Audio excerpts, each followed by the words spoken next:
Assalamualaikum warahmatullahi wabarakatuh dan salam sejahtera. Untuk kali ini, saya akan berkongsi dengan anda semua berkenaan dengan aksesori-aksesori yang kita akan gunakan di dalam pendawaian elektrik. Itu khususnya pada pendawaian elektrik domestik satu fasa. Jadi sebelum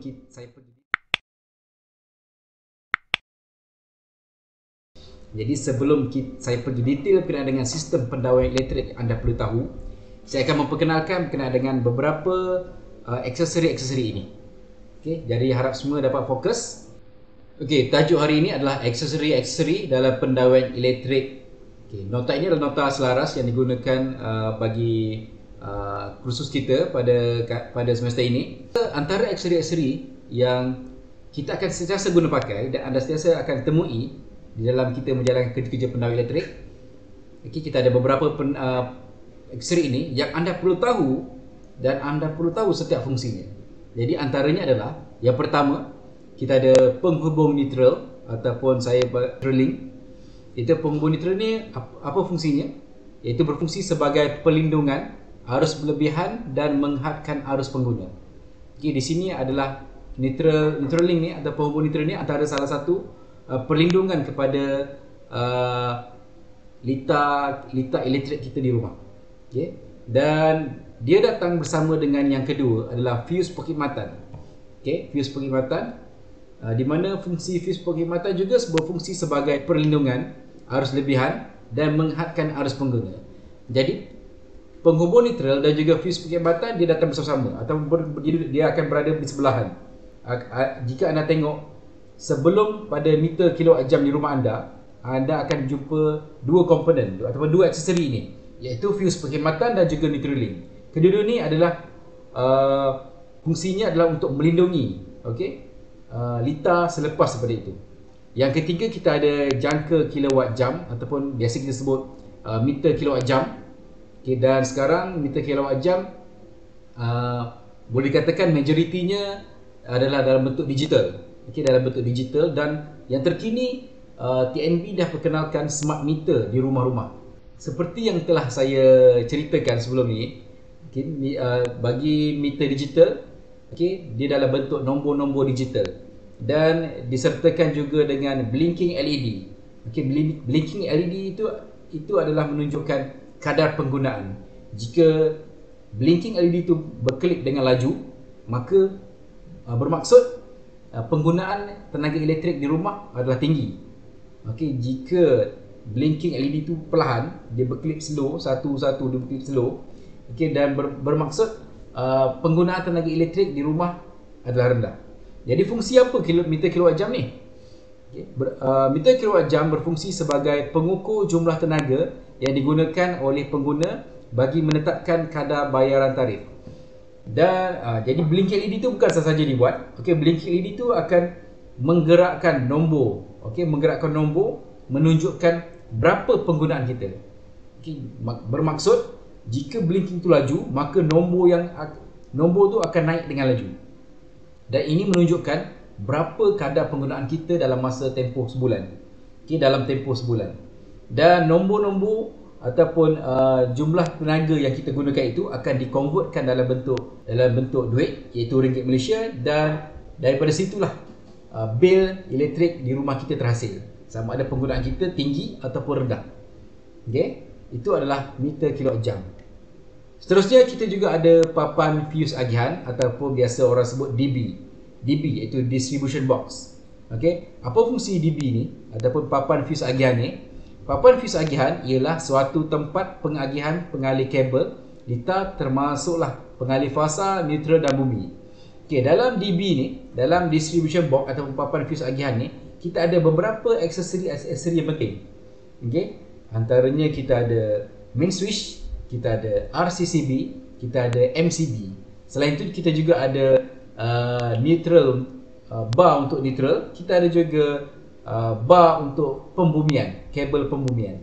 Dan seperti dalam gambar ni anda tengok, anda tengok dekat sini ada beberapa komponen bergantung kepada penggunaan bekalan elektrik di rumah. Di dalam DB ada beberapa komponen, antaranya yang telah saya sebut. Kita ada switch utama. Okey, ini adalah switch utama. Jika anda tengok, di dalam switch utama ni ada satu fuse. Okey, ada satu fuse. Terdapat dua jenis, iaitu switch fuse ataupun fuse switch. Okey, switch fuse, rumah lama banyak guna jenis ini. Okey, maksudnya switch fuse ni biasa digunakan, banyak digunakan di rumah-rumah yang lama. Dan fuse switch supply terus pada fuse, dan fuse switch ini adalah banyak yang digunakan pada masa kini. Switch utama berfungsi sebagai pengasing, penswisan litar ataupun pelindungan arus berlebihan. Switch fuse juga adalah berperan sebagai perlindungan, tetapi dia juga adalah berperan sebagai pengasing.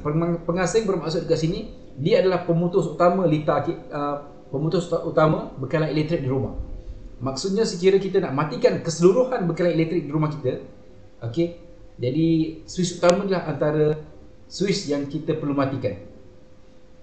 Dan kita juga ada pemutus litar bocor ke bumi, iaitu ELCB, ataupun juga ada setengah orang sebut RCD ataupun RCCB, iaitu pemutus litar bocor ke bumi. Kalau ELCB kita sebut sebagai Earth Leaking Circuit Breaker. Fungsi ELCB ataupun RCCD ataupun RCCB ini adalah berfungsi sebagai perlindungan kebocoran arus ke bumi dan pengasing litar. Ini juga sebagai perlindungan litar di rumah kita. Okey, di mana kalau anda perasan, okey, bila tiba-tiba ada tiba-tiba rumah anda ada trip. Inilah fungsi RCCB ataupun ELCB ni. Fungsinya dia akan trip, dia akan biasa kita guna istilah tendang. Okey, ada ramai kalau di kalangan kita guna istilah tendang. Dia akan tendang ataupun dia akan trip switch tu dan akan tutup semua bekalan elektrik di rumah kita. Bermaksud dekat situ adanya kebocoran arus ke bumi. Okay. Dan untuk RCCB ni biasanya pengguna perlu membuat pengujian. Okay. Dan di RCCB itu sendiri ada tertulis push monthly. Sekurang-kurangnya pengguna perlu tekan sebulan sekali bagi memastikan sama ada RCCB-nya berfungsi dengan baik ataupun tidak. Sekiranya ditekan dan trip berlaku, RCCB itu berada dalam keadaan baik. Tetapi bila ditekan, tiada apa-apa yang berlaku, bermaksud RCCB anda rosak. Dan itu mendatangkan bahaya dan boleh merosakkan peralatan-peralatan elektrik lain di rumah sekiranya ada berlaku kebocoran arus ke bumi. Okay, seterusnya kita tengok pemutus litar kecil, iaitu MCB, ataupun dalam bahasa Inggerisnya Miniature Circuit Breaker. Fungsi pemutus litar kecil ini adalah sama seperti fuse, iaitu memberi perlindungan kepada sistem pendawaian litar elektrik daripada arus lampau disebabkan beban lampau ataupun litar pintas. Okey, dan untuk MCB ni ada banyak. Okey, ada banyak. Maksudnya kalau dalam satu rumah, dalam satu dB tu dia ada banyak. Bergantung kepada berapa jumlah M yang diperlukan.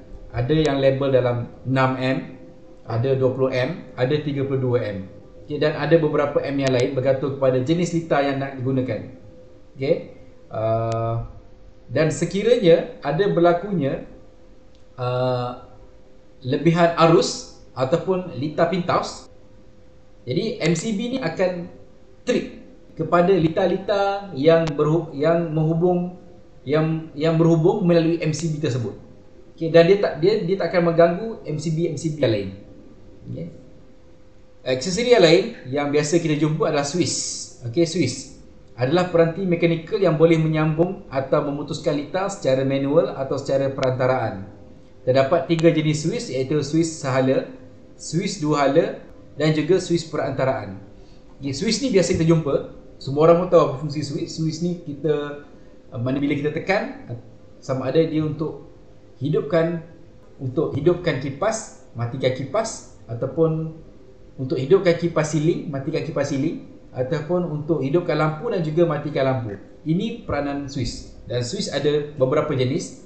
Antaranya yang biasa kita gunakan adalah switch satu hala, dua hala dan juga switch perantaraan. Dan setiap switch ni ada peranannya masing-masing yang akan saya cerita lebih detail pada sesi seterusnya. Seterusnya kita ada soket keluaran, okay, ataupun soket outlet. Kita panggil soket outlet. merupakan salah satu punca keluaran bagi sambungan alat-alat mudah alih ke pengeluaran tetap melalui palam plug. Ini adalah soket yang biasa kita jumpa di rumah, di mana kita menyambung peralatan-peralatan elektrik kita. Okey, dan biasanya dalam keadaan 3 pin kan, di mana pada switch ni kita boleh kita sambungkan dengan plug 3 pin kita ke dalam soket ini, dan di sini kita boleh kawal untuk on ataupun off peralatan elektrik tersebut. Kita juga ada palam atau plug, ataupun lebih dikenali sebagai plug 3 pin. Ialah suatu alat yang mempunyai beberapa pin sesentuh yang akan disambungkan ke cord, boleh lentur dan boleh dihubungkan ke soket keluaran. Okey, di sini kita ada plug 3 pin, yang disebut plug 3 pin. Okey, di mana plug 3 pin ni dia ada 3 pin, iaitu setiap 3 pin ni bersambung kepada wire live, wire neutral dan juga wire earth sebagai pelindung. Okey, dan basic kita macam seperti yang telah saya terangkan sebelum ni.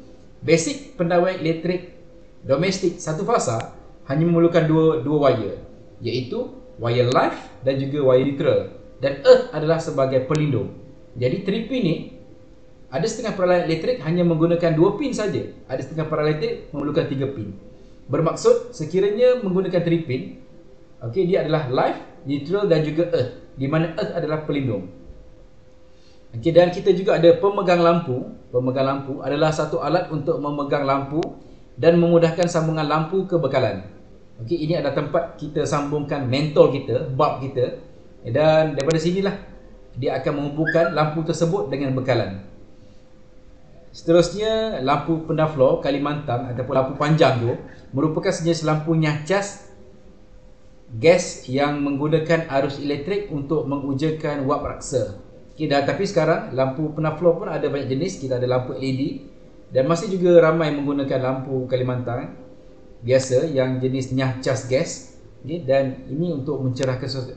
Dan lampu ni semua orang tahulah untuk berfungsi untuk mencerahkan sesuatu kawasan yang gelap. Dan kipas siling, biasa kita guna kipas siling, merupakan jenis kipas yang digantung pada siling untuk mengitar udara melalui bilah-bilah kipas yang berputar. Dan kenapa perlu dimasukkan kipas lampu dan kipas siling ni ke dalam pendawai elektrik domestik? Okey, kerana ini adalah basic kepada pendawai elektrik, basic load yang kita akan biasa gunakan dalam pendawai elektrik domestik, iaitu lampu dan juga kipas siling. Dan ini adalah simbol-simbol yang semua perlu tahu bila kita membuat pendawai elektrik. Okay, bila kita membuat pendawaian, bila kita ingin membuat pelan pendawai elektrik, okay, kita ada simbol untuk lampu pendaflor, kita ada lampu pendaflor kembar, kita ada maknanya, okay, lampu pendaflor dinding, lampu pendaflor kembar dinding, lampu pendaflor bulat, okay, lampu pendaflor tetapi dalam bentuk bulat, okay, lampu filament, lampu globe dinding, lampu dinding kembar, lampu chandelier. Chandelier tu lampu yang biasanya dekat lampu besar macam lampu dekat masjid tu, okay, yang ada diamond, lampu yang cantik tu.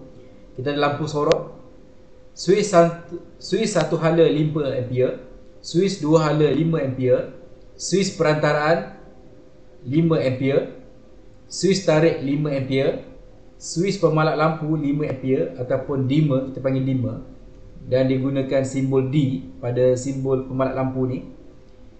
Soket keluar 3 pin 5 ampere, soket keluar 3 pin 13 ampere, soket keluar 3 pin 15 ampere.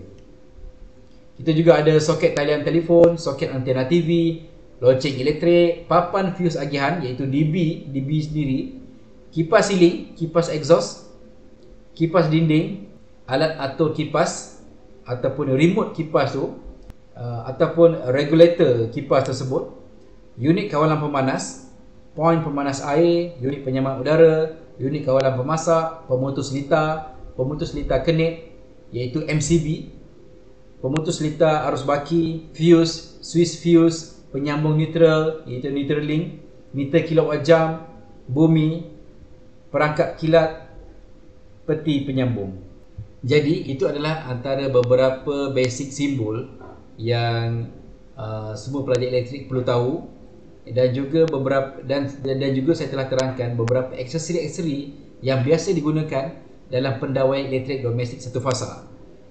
Okey, untuk kali ini itu saja. Basic saja berkenaan dengan pengenalan aksesori-aksesori ini, dan kita akan pergi kepada uh, penerangan yang lain pada sesi yang akan datang. Okey, itu saja daripada saya untuk kali ini. Kita jumpa lagi. Sekian, terima kasih. Assalamualaikum warahmatullahi wabarakatuh.